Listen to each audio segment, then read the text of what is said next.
Namaskar or a very good afternoon to each one of you. And Hiya Subhaji, welcome. And welcome to the Delhi Literature Festival Monsoon edition. Uh, Before we formally start the session with the listed authors, we have a small request and we have a young talent amongst us here today, Myra Grover. Myra is missing.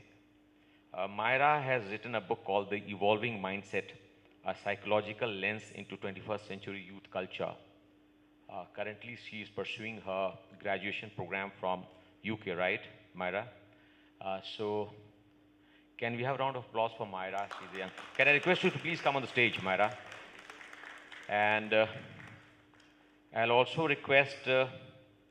बीच वहाँ यहाँ नहीं वहाँ अच्छा मैं ही बीच में आ जाता हूँ sorry. And I'll also request first of all the parents, the proud parents of Myra to please come. Sudha ji 2 minute लूँगा आपके परमिशन से जी, तब तक लोग भी आ रहे हैं धीरे धीरे जी. और I said parents, I didn't say mother only. I hope you know her. इधर यहाँ. I'll also request Bharti Di to please come. And who else? हाँ किताबें ला कितनी है? बहुत सारी. मैं रिक्वेस्ट करूँगा हमारे जो बेस्ट सेलर ऑथर्स हैं सुधा जी और सजन जी प्लीज़ मंच पे आएँ 2 मिनट के लिए और इस यंग टैलेंट का एक जी हौसला अफजाई करें. दे रहे हैं, ला रहे हैं और कॉपीज ला रहे हैं.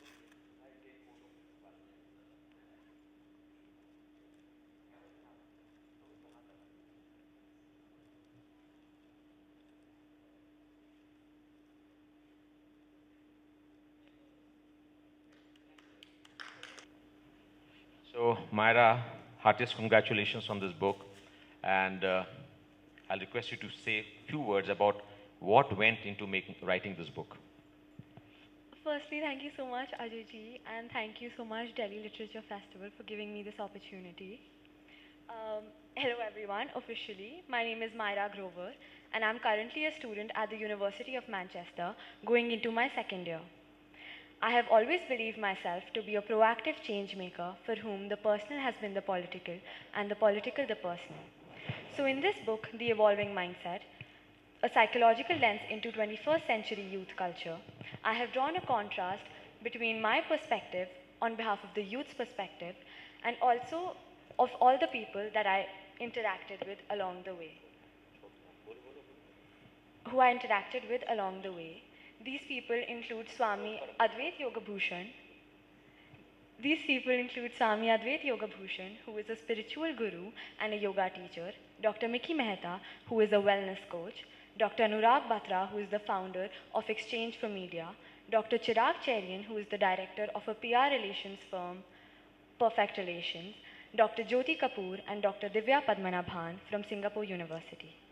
In my book, I have talked about holistic thinking and how, while we might think that youthfulness and age are just a mindset, the mind itself is also abstract and subjective, and it always evolves and changes.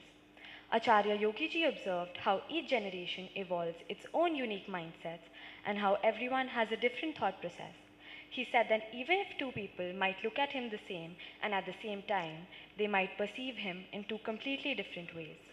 He also pointed out how the internet has become the mother and the father figures of our generation, and our mindsets have completely been driven by technology.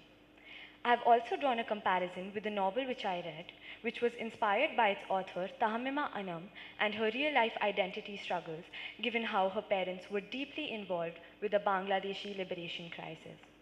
I've compared it with the youth of our country having identity struggles due to politics all around them. Being involved in politics does not mean only being involved in student politics or campus politics. It also means engaging with what's happening in the outer world and sort of means being in touch with reality because life is not always butterflies and rainbows.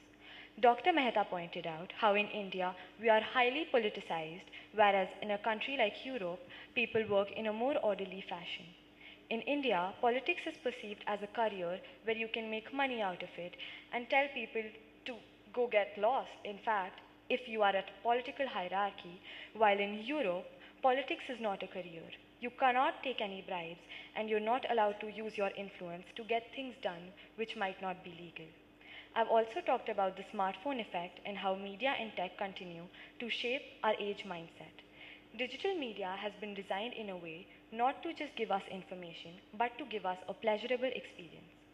I did an in depth research and found out that, as per doctors, the light emitted by our phones can also suppress melatonin production, which is an important hormone that helps our body in regulating sleep. According to another study done in California, it takes 23 minutes to get our focus back from social media after getting distracted. Dr. Jyoti Kapoor pointed out how we have to accept that digital media is here to stay, whether we like it or not, and the key is to control technology and not let it control you. Dr. Divya Padmanabhan pointed out how digital media has made our lives much more convenient in many ways, but at the same time, the concentration spans of children have decreased drastically. I've also covered peer politics and competition in the last chapter of my book and talked about how comparison might initially occur from parents wanting their kids to be the best and to be perfect, but comparison isn't always entirely realistic. There is a clear distinction between the need to compare two people and the drive between two people to compete with each other. But lastly, I wrote this book because I wanted to share my message. I wanted to share how important it is to be comfortable with your own self rather than merely blending with the crowd. But sometimes it is also important to go in the crowd to find your true authentic selves. Every generation is unique, and so is every individual.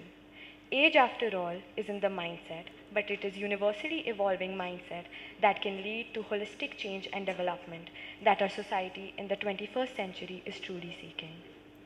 Thank you. Thank you. Thank you so much. And heartiest congratulations, Myra. This is your book.